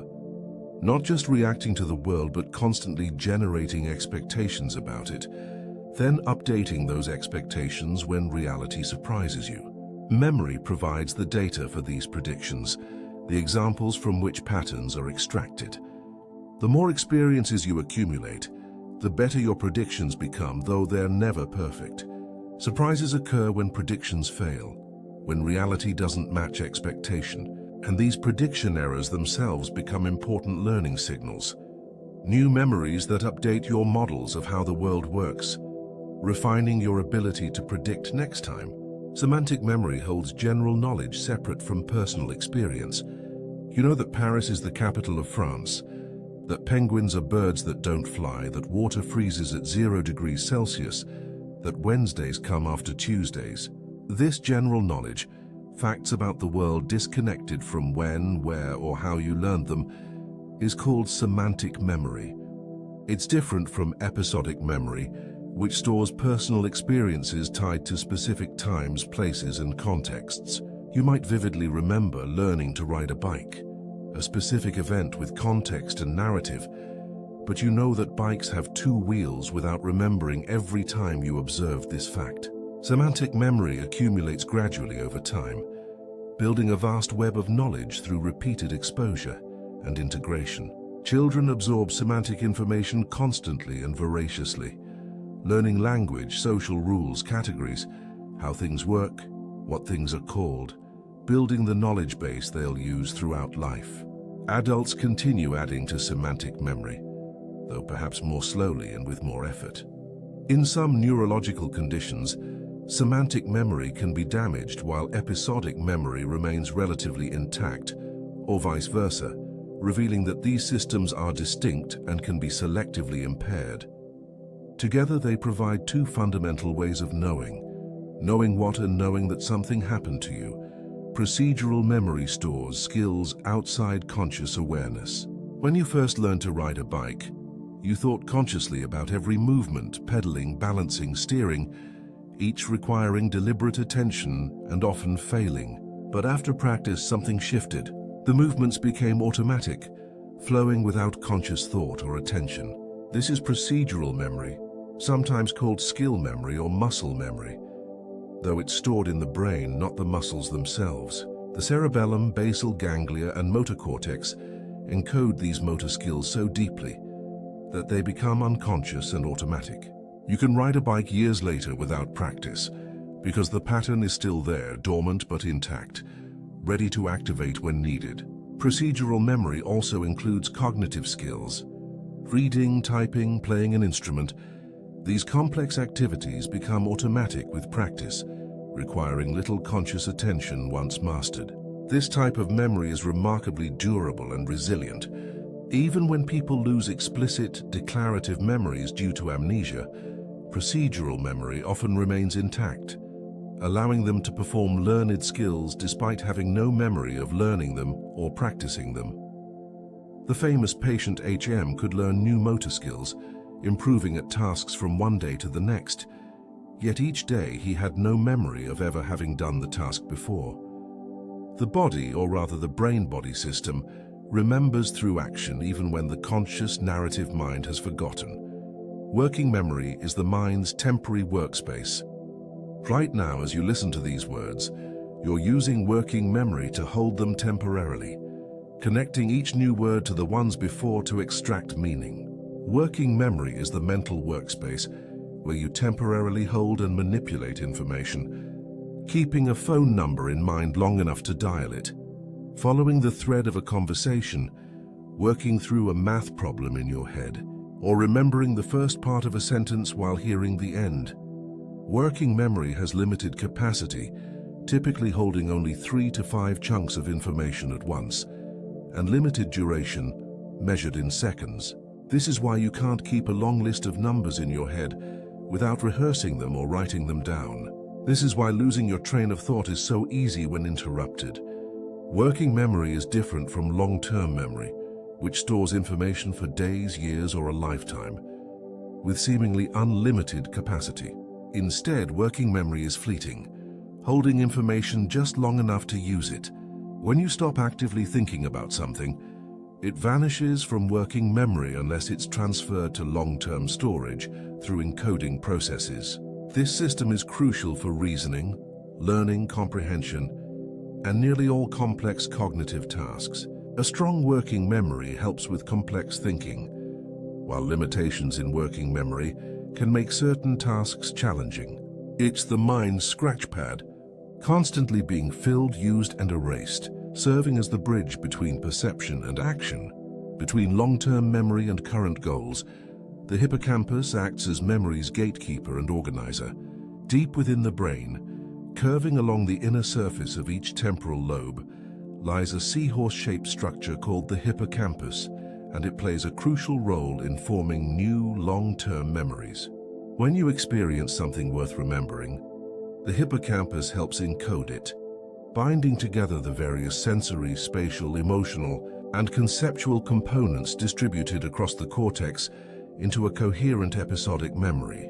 It acts as an index, creating pointers that allow the distributed components to be retrieved together later. Damage to the hippocampus can prevent new long-term memories from forming, while often leaving older memories intact, because those have been consolidated elsewhere in the cortex. The hippocampus is particularly important for spatial memory and navigation. It contains place cells, neurons that fire when you're in specific locations, creating a cognitive map of your environment. It's also crucial for pattern separation, distinguishing similar experiences from each other, and pattern completion, reconstructing whole memories from partial cues. Without a functioning hippocampus, new experiences cannot be anchored in memory, leaving the person trapped in an eternal present, unable to form a continuous narrative of their ongoing life, unable to learn from recent experience, or remember people met or places visited after the damage occurred. Consolidation transfers memories from temporary to permanent storage. When you experience something new, the memory is initially fragile, vulnerable to disruption. Over hours and days, through a process called consolidation, it becomes more stable, gradually independent of the hippocampus, and integrated into the cortex's distributed networks. This process occurs partly during sleep, as we've discussed, when the hippocampus replays recent experiences to the cortex, facilitating their integration into long-term storage. But consolidation also occurs during waking rest, and even during subsequent related experiences. Once fully consolidated, memories become relatively stable, though never completely fixed. Interestingly, research has revealed that even old consolidated memories can become temporarily fragile again when recalled, requiring a process called reconsolidation to be restabilized. This reconsolidation window creates an opportunity for memories to be updated, modified, or even therapeutically altered, which is why some treatments for PTSD involve recalling traumatic memories and then providing new information or experiences during the reconsolidation window to change the key emotional response associated with the memory. The dynamic nature of consolidation and reconsolidation reveals that memory storage is not a one-time event, but an ongoing process of stabilization, maintenance, and potential modification. The tip of the tongue phenomenon reveals memory's complexity. You know the word. You can feel it hovering just out of reach. It might start with a certain letter, have a certain rhythm or number of syllables, but you cannot quite grasp it. This is the tip of the tongue phenomenon, a frustrating but revealing experience that most people have had. It shows that memory storage is complex and multi-part, involving multiple pieces of information stored somewhat separately. You might remember semantic information about a word, what it means and when you'd use it, but temporarily lose access to its phonological form, how it sounds, and how it's pronounced. Or you might remember that something is a person's name but not whose name it is. The information is there, filed away in your brain's vast organizational system, but the retrieval process has hit a snag, accessing part of the memory, but not all of it. Usually the word pops into mind later, often when you stop actively trying to remember it, when you're thinking about something else entirely. Sometimes hearing a related word or returning to the original context triggers retrieval. The experience demonstrates that recall is not always all or nothing. Sometimes you can access partial information about a memory without being able to retrieve the whole thing, revealing the layered, networked nature of how information is stored in the brain. Context-dependent memory shows environment's influence on recall. Memory is deeply tied to context, to the environment where you learned or experienced something. The sights, sounds, smells, and even your physical and emotional state during encoding become part of the memory trace itself. This is why visiting an old home or neighborhood can flood you with memories you hadn't thought about in years. The environmental cues provide retrieval triggers, keys that unlock stored memories. This principle, called context-dependent memory or encoding specificity, also explains why students sometimes perform better on exams in the same room where they studied. The environmental cues help retrieval, making it easier to access stored information. Similarly, state-dependent memory shows that your internal state matters too. If you learn something while happy, you may recall it more easily when happy again. Mood, physical state, even being in the same level of caffeine or arousal, can serve as retrieval cues. This context sensitivity is both a feature and a limitation of memory. It means that memories are anchored in rich, multisensory contexts. But it also means that significant changes in context can make memories less accessible, harder to retrieve when you're far from the circumstances in which they were formed. Priming shows how memory operates beneath awareness.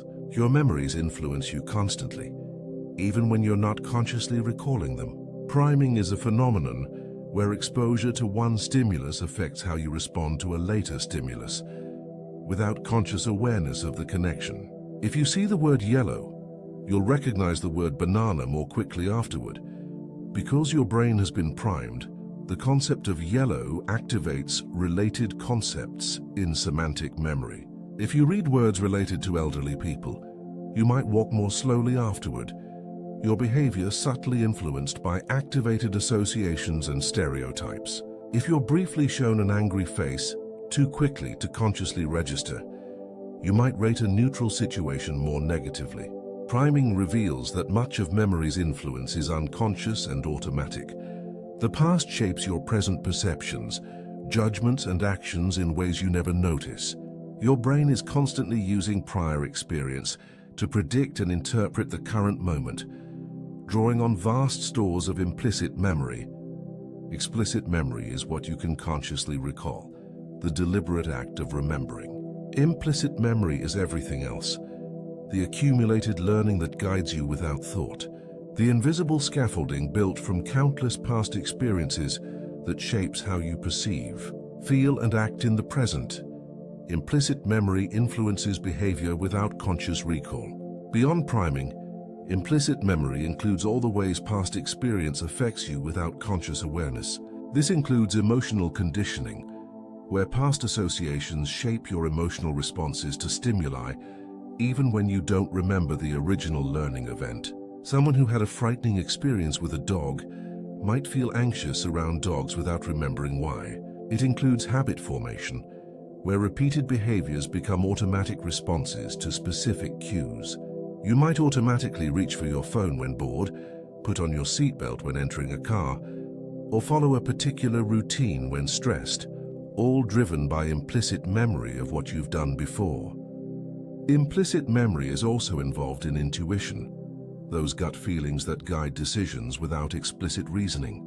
Your brain has detected patterns from past experience and generates feelings of rightness or wrongness without bringing the specific memories to consciousness. Much of what we attribute to instinct or personality is actually implicit memory, the accumulated weight of experience, shaping who we are and how we respond to the world, operating entirely beneath conscious awareness. Explicit memory requires conscious recollection and effort. In contrast to implicit memory's automatic influence, explicit memory involves conscious, intentional recollection. This includes episodic memory, remembering specific events from your life, and semantic memory, recalling factual knowledge. When you deliberately try to remember where you parked your car, what you had for breakfast, or the capital of Argentina, you're engaging explicit memory systems. This type of memory requires attention during encoding and effort during retrieval. It's vulnerable to interference, distraction, and decay in ways that implicit memory often isn't. Explicit memory is what we typically think of when we talk about memory. The conscious act of bringing the past into the present. It's also what's most affected by certain types of brain damage and aging. Someone might lose the ability to form new explicit memories while implicit learning remains intact, as with HM, who could learn new motor skills without remembering having practiced them. Understanding the distinction between explicit and implicit memory helps explain why we can know more than we realize, why we can do things without knowing how we learned them, and why forgetting doesn't always mean the experience left no trace. Memory palace techniques use spatial reasoning to boost recall. For thousands of years, people have used a technique called the memory palace or method of loci to remember vast amounts of information.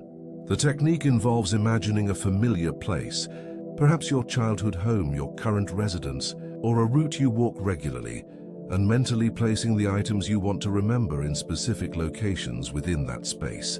To recall the information later, you simply take a mental walk through the space, encountering each item in turn where you placed it.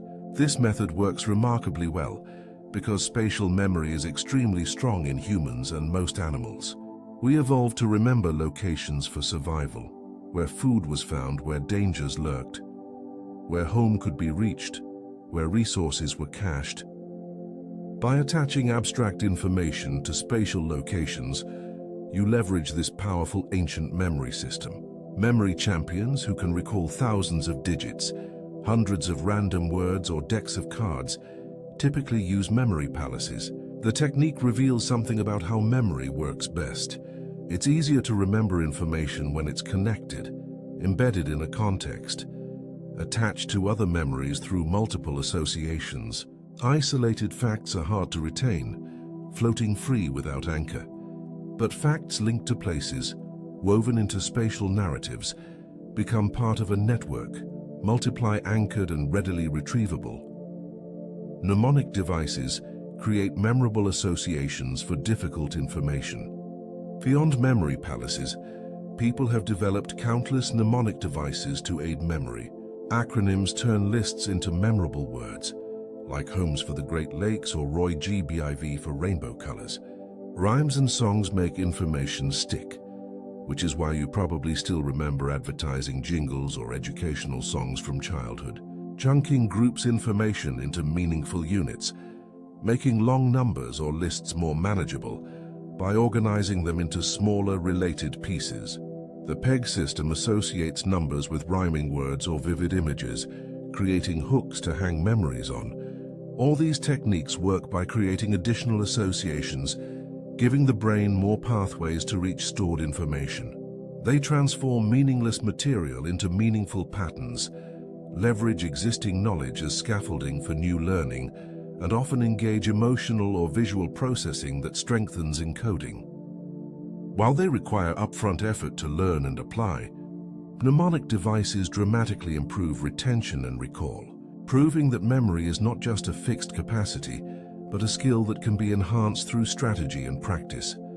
Spaced repetition optimizes long-term retention. One of the most effective strategies for moving information into long-term memory is spaced repetition, reviewing material at gradually increasing intervals. If you're trying to learn something new, reviewing it after 1 day, then 3 days, then a week, then 2 weeks, then a month, produces much better retention than massing all your review sessions together. This spacing effect works because each successful retrieval strengthens the memory trace. By waiting until the memory has partially faded before reviewing, you make retrieval more effortful, and that effort paradoxically makes the memory stronger. Cramming the night before an exam gets information into short-term memory, but doesn't build durable long-term retention. Spaced practice feels less efficient in the moment because it's harder and requires planning across time, but it produces dramatically better results for lasting learning. Many modern learning apps use spaced repetition algorithms to optimize review timing. The principle applies beyond formal studying to any skill or knowledge you want to maintain. Periodic review and practice, spaced across time, keeps memories accessible and prevents the gradual forgetting that would otherwise occur. Collaborative encoding strengthens memory through meaning. The way you process information when you first encounter it dramatically affects how well you'll remember it later. Elaborative encoding involves thinking deeply about material, making connections to what you already know, asking questions, generating examples, and processing meaning rather than just surface features. If you're trying to remember someone's name, thinking about what the name means, who else you know with that name, or creating a vivid image connecting the person to their name will work much better than just repeating the name to yourself. If you're studying a concept, explaining it in your own words, thinking about how it relates to other concepts, or generating your own examples creates richer memory traces than simply rereading the definition. This works because memory is fundamentally associative. Memories with more connections to other memories are easier to retrieve. Isolated fragments are easily lost. But information woven into your existing knowledge network through elaboration becomes integrated and accessible through multiple pathways.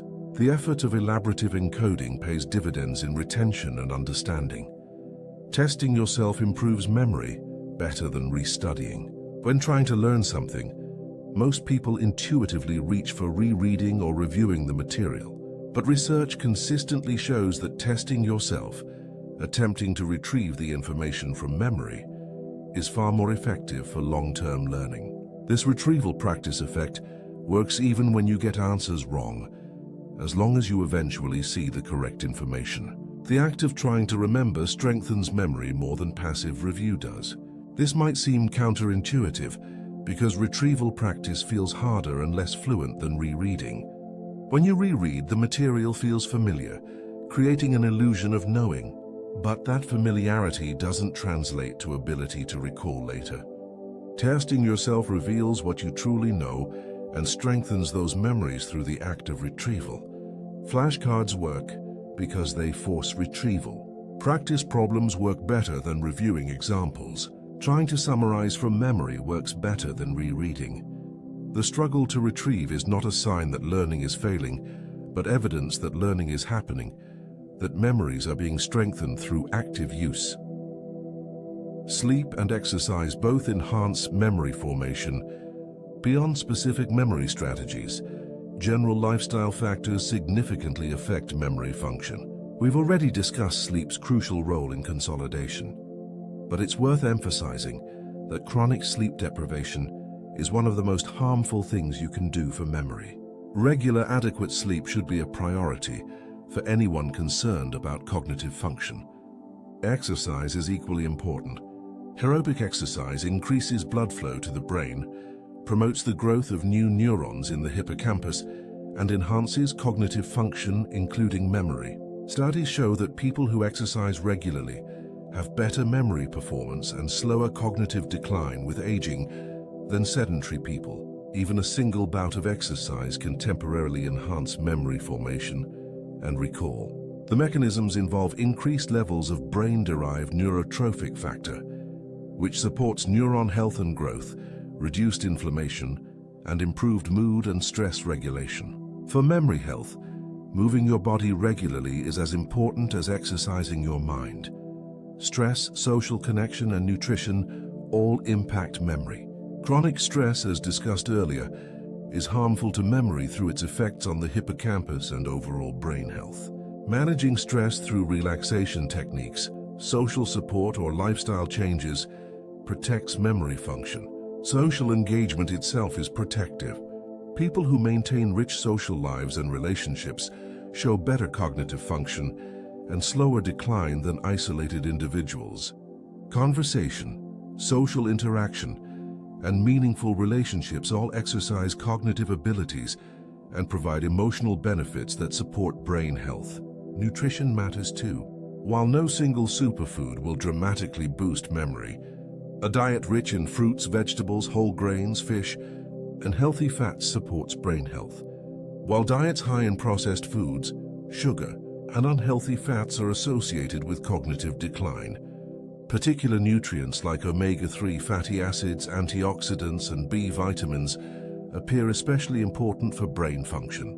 Memory is not separate from the body but deeply embodied. How you treat your body affects how your brain functions, including its capacity to form, store, and retrieve memories. Cultural differences shape memory's content and structure. Memory is not just biological but cultural. How people remember, what they remember, and how they talk about memories vary significantly across cultures. In Western individualistic cultures, autobiographical memories tend to focus on the self, personal agency, individual achievements, and unique experiences. Children's earliest memories in these cultures often center on personal experiences and emotions. In Eastern collectivistic cultures, memories more often emphasize relationships, social roles, group activities, and shared experiences. Children's earliest memories might focus more on family events or their role in the group. Parents in different cultures scaffold memory differently. Western parents often ask children elaborate questions about their experiences, encouraging detailed personal narratives, emphasizing the child's perspective and feelings. Parents in some other cultures focus more on moral lessons, social norms, and the child's obligations, shaping memory in different directions. Language also matters. The words and concepts available in your language influence how you chunk and categorize experience, what aspects you notice and remember. Even the structure of language affects memory. Studies show that speakers of languages with different tense systems remember time differently. Memory feels universal and objective, but its content and structure are profoundly shaped by the cultural context in which your mind developed. Prospective memory is remembering to remember. Most discussions of memory focus on the past, on remembering things that happened. But we also need memory for future intentions, remembering to do something at a later time. This is called prospective memory, and it's crucial for daily functioning. Remembering to take medication, to call someone back, to turn off the stove, to attend an appointment, to send an email, all require prospective memory. This type of memory often fails, and the failures can be consequential. You walk into a room and forget why. You mean to mail a letter but leave it on the table. You forget appointments or miss deadlines. Prospective memory failures are frustratingly common because they involve not forgetting what to do. That information is usually accessible, but forgetting that you need to do it. The challenge is that there's often no external cue reminding you, just an intention stored somewhere in your mind, waiting for the right moment to surface. People develop strategies to support prospective memory, setting alarms and reminders, placing objects in unusual spots, creating routines and habits, tying new intentions to existing habits, using calendars and to-do lists. These external aids compensate for the limitations of internal prospective memory, helping bridge the gap between intention and action. Understanding prospective memory's challenges can reduce frustration and encourage reliance on external supports rather than blaming yourself for normal memory limitations. Time-based and event-based prospective memory work differently. Prospective memory comes in two main forms. Time-based prospective memory involves remembering to do something at a specific time. Take medication at 3 p.m., call someone at noon, attend a meeting at 2. This is challenging because you must monitor time and remember to act at the right moment without external prompting. Event-based prospective memory involves remembering to do something when a specific event occurs. Mail the letter when you see a mailbox, give someone a message when you see them, turn off the stove after cooking. This is often easier because the event itself serves as a reminder, as long as you're able to recognize it and remember your intention when it occurs.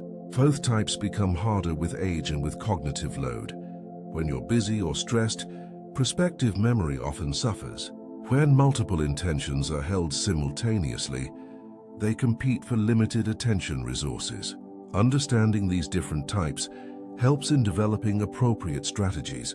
For time-based intentions, external reminders like alarms are especially valuable. For event-based intentions, making the cue prominent or distinctive can help.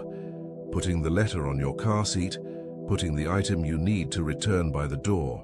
Imagination and memory share neural systems. When you remember the past and when you imagine the future, your brain activates many of the same regions, particularly the hippocampus and regions of the default mode network. This overlap suggests that memory and imagination are deeply related, both drawing on the same cognitive toolkit. Remembering is not just retrieving, but reconstructing, piecing together fragments into a coherent scene using your knowledge of how things typically work. Imagining is similar, constructing scenes from available knowledge and experience, generating possibilities by recombining elements from memory. This is why people with damage to memory systems often also struggle to imagine future events. Without robust memory to draw from, the future becomes hazy and vague, lacking the detail and richness of imagination in people with intact memory. The connection between memory and imagination also suggests that both are fundamentally creative acts. Just as imagination invents possibilities, memory invents coherence, shaping the fragmentary past into meaningful narratives. The mind is always constructing, whether building memories of yesterday or scenarios for tomorrow, using the same neural machinery to create realities both remembered and imagined. Mental time travel allows planning and learning from experience. The ability to mentally travel backward, to relive past experiences, and forward to preview possible futures is perhaps uniquely human, or at least uniquely developed in humans. This capacity, built on episodic memory and imagination working together, allows us to learn from the past without repeating experiences, to anticipate futures without living them, to plan and prepare in ways that would be impossible, living only in the present moment. An animal can learn from direct experience, but mental time travel allows learning from remembered experience, simulation of possibilities, and evaluation of outcomes without risk. You can remember a past mistake and avoid repeating it. You can imagine different approaches to an upcoming challenge and choose the best one. You can anticipate obstacles and prepare solutions. This mental time travel is so constant and automatic that we rarely notice how remarkable it is, how much of our mental life is spent outside the present moment, wandering through past and future. This capacity comes with costs, worry, regret, rumination, but its adaptive benefits are enormous, enabling planning, foresight, and learning in ways that purely present-focused consciousness cannot achieve. Infantile amnesia reflects developing brain and sense of self. Returning to childhood amnesia, the inability to remember early life, multiple factors contribute to this universal phenomenon. The hippocampus and prefrontal cortex, crucial for forming and retrieving episodic memories, continue developing throughout early childhood. The neural machinery simply isn't mature enough in infancy to form the kinds of durable, retrievable memories that adults form. Language development plays a role too. As children acquire language, they gain tools for encoding experiences in verbal form, for creating narratives, and for rehearsing memories through retelling. Pre-verbal experiences may be encoded differently, in ways that become inaccessible once verbal encoding becomes dominant. The development of self-awareness is also crucial. Autobiographical memory requires a sense of self as continuous across time, an understanding that the you who experiences something now is the same you who will remember it later. This sense of self emerges gradually, and memories formed before its emergence may not be organized in the autobiographical way that allows later retrieval. Additionally, the massive changes in neural architecture during early childhood, with extensive pruning of synaptic connections, may render early memory traces inaccessible or overwrite them entirely. Childhood amnesia reflects not a single cause but multiple developmental processes converging to create a divide between the experienced but unremembered. Early years and the remembered later life. The reminiscence bump creates an abundance of young adult memories. When older adults recall their lives, they remember a disproportionate number of events from adolescence and early adulthood, roughly ages 15 to 30. This pattern, called the reminiscence bump, appears consistently across cultures and has been documented in numerous studies. Several explanations likely all contribute. First, this period is often filled with significant firsts. First love, first job, leaving home, first major challenges and achievements. These novel, emotionally charged experiences get encoded strongly. Second, this may be when people's sense of identity solidifies. When you figure out who you are, what you value, where you fit in the world, making memories from this period particularly important to your enduring sense of self. Third, these years often involve forming the narratives that will structure the rest of life, meeting partners, choosing careers, establishing patterns. Fourth, cognitive abilities peak in young adulthood, making encoding more efficient than it will be in later years. Finally, memories from this period may be rehearsed more often, told and retold as defining life stories, and this rehearsal strengthens them. The reminiscence bump means that the memories shaping your older self disproportionately come from youth. The stories told and retold, crystallizing into the core of who you believe yourself to be. Life stories have chapters and turning points. When people narrate their lives, they don't recite chronological lists of events but tell stories with structure. There are chapters, periods defined by location, relationships, jobs, or life stages. There are turning points, moments when everything changed, before and after markers that divide the story. There are themes and threads that carry across time. These narrative structures are imposed on experience retroactively. While living your life, you don't experience chapter breaks, but looking back, you organize the continuous flow of experience into discrete periods with beginnings, middles, and ends. These narrative structures serve important psychological functions. They create meaning from the chaos of experience, imposing order and causality on what might otherwise feel random. They provide coherence and continuity, explaining how you became who you are. They allow you to identify growth and change while maintaining a sense of persistent self. The life story you construct is as much about making meaning as about recording facts. It's interpretation, selective emphasis, and creative synthesis, memory in service of identity. Redemption and contamination sequences shape life narratives. Psychological research has identified common patterns in how people narrate their lives. Redemption sequences move from bad to good, describing how suffering, failure, or hardship led to growth, insight, or positive outcomes.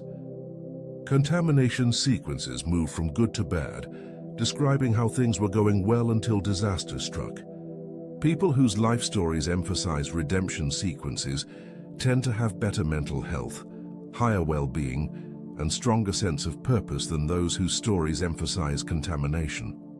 This is not about whether their actual lives contained more positive or negative events, but about how they frame and interpret those events.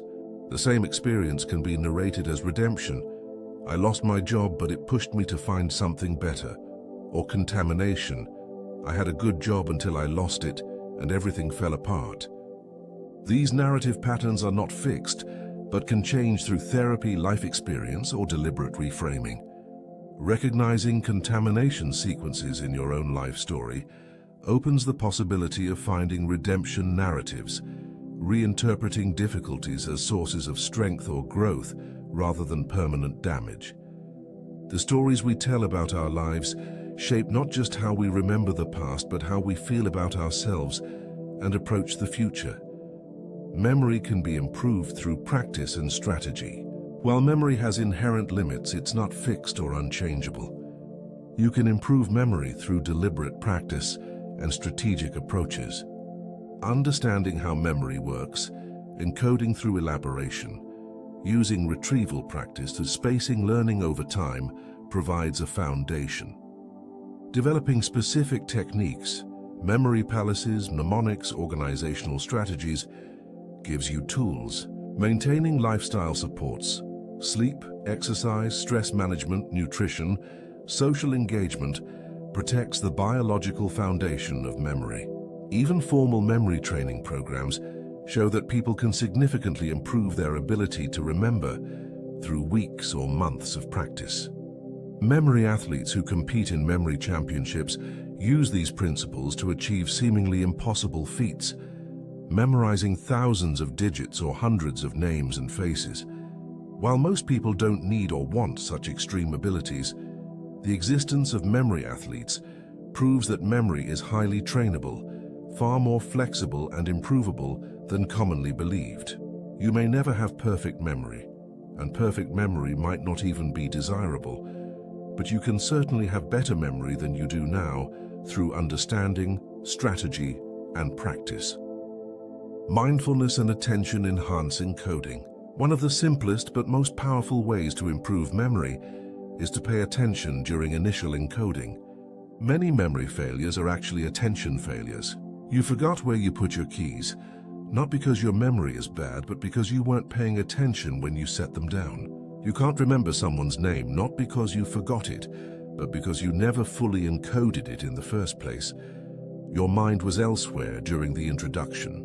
Mindfulness, the practice of present moment attention, directly benefits memory by ensuring you're actually experiencing what you'll later want to remember. When you eat mindfully, you remember the meal better. When you listen attentively, you remember conversations better. When you deliberately notice your surroundings, you remember places better. The quality of encoding determines the quality of later memory. Attention during experience is memory's foundation. Digital technology changes how we use and value memory. In an age of smartphones, search engines, and cloud storage, the nature of memory and its role in our lives is shifting. We offload more and more memory to external devices, storing contact information, directions, appointments, photos, notes, anything we might want to remember. This offloading has both benefits and costs. On the positive side, external memory allows us to track more information than human memory ever could, freeing cognitive resources for other tasks. Why memorize phone numbers when your phone stores them more reliably? On the negative side, reliance on external memory may atrophy internal memory skills. Studies show that people who consistently rely on GPS navigate less well when it's unavailable, suggesting their spatial memory hasn't developed or has declined. The Google effect describes how knowing information is easily searchable reduces our effort to remember it. We remember where to find information rather than the information itself. This transactive memory, knowing where knowledge is stored rather than storing it internally, is efficient but creates dependency. If external systems fail, we're lost. The question is not whether to use external memory aids, they're too valuable to abandon, but how to balance external support with internal capability, using technology to augment memory without entirely replacing it. Photographs shape and sometimes replace memories. Before photography, memories were all you had of past experiences. Now photos capture moments in detail impossible for human memory. This changes memory in complex ways. Photos serve as powerful retrieval cues, bringing back memories that might otherwise have faded. Looking through old photos can transport you back to past times, recovering details and emotions. But research also shows that taking photos can sometimes impair memory for the photographed events, an effect called photo-taking impairment. When you're focused on capturing the moment through your phone, you may encode the experience less fully yourself. You're mediating experience through the camera rather than fully attending to it directly. Later, you may remember the photo more than the actual experience. The photo becomes the memory rather than a trigger for lived memory. Additionally, photos can create or alter memories. Family photos from before you can remember may create pseudo-memories, images you've seen so often that they feel like personal memories, even though you have no actual recollection of the moments. Understanding photography's effects on memory suggests strategies. Be selective about when to photograph. Balance capturing with experiencing. Review photos to reinforce memories rather than replace them. The future of memory includes both challenges and opportunities. Looking forward, memory faces both threats and enhancements. Increasing prevalence of conditions like Alzheimer's disease as populations age represents a major challenge. Understanding memory at biological and neural levels continues advancing, but translating that understanding into effective treatments remains difficult.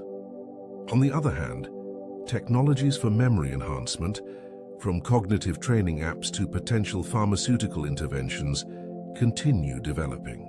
Brain-computer interfaces might eventually allow direct recording or enhancement of memories, though such technologies raise profound ethical questions about authenticity, identity, and what makes memories meaningful. Perhaps most importantly, understanding that memory is not fixed but malleable, not simply recording but active construction, has profound implications. It suggests that memory problems may be addressable not just through biological interventions, but through psychological ones, through better encoding strategies, through therapeutic reframing of painful memories, through conscious narrative reconstruction.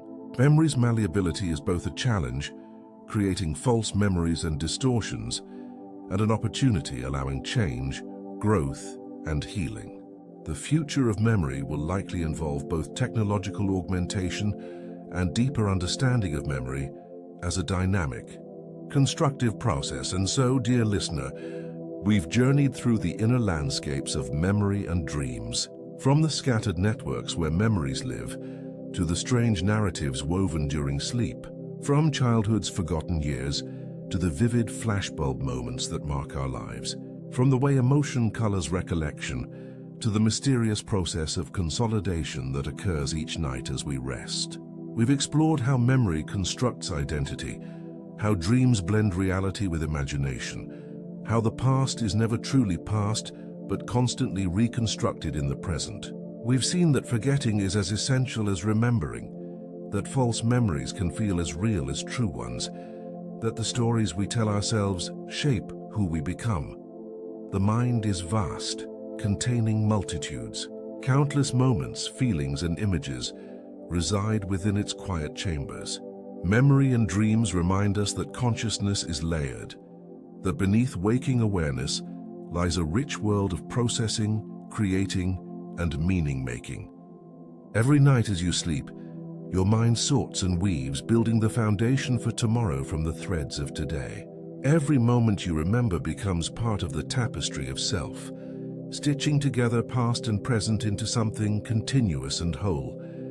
As you lie here now, letting these thoughts settle and fade, allow yourself to sink deeper into comfort and ease. Your breathing is slow and steady, each breath a wave washing gently through your body. Your muscles release their hold, softening into complete rest.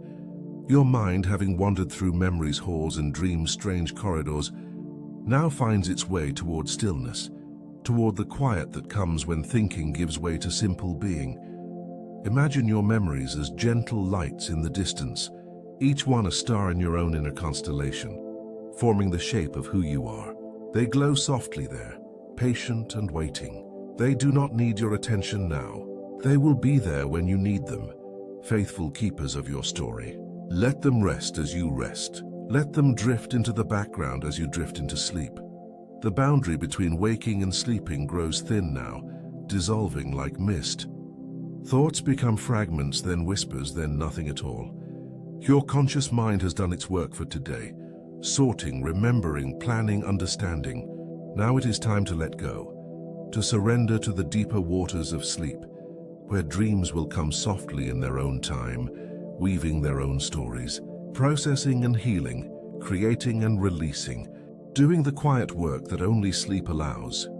You are safe here, held by the gentle rhythm of your own breath, cradled by the darkness that invites rest, supported by the bed beneath you. There is nowhere you need to be, nothing you need to remember, nothing you need to do. The work of memory and consciousness can pause now. Sleep is here to carry you, to restore you, to prepare you for tomorrow. If you happen to still be awake, you can go ahead and watch the next video when you are ready. But if your eyes are growing heavy, if thoughts have faded into formless calm, if the pull of sleep is strong, then simply let go. Close your eyes, breathe deeply, and allow sleep to carry you gently away, into rest, into dreams, into the peaceful silence where consciousness dissolves and restoration begins. Your memories will keep, your dreams will find you. For now there is only this: the soft descent into sleep, the quiet release of awareness, the gentle darkness of rest. Good night.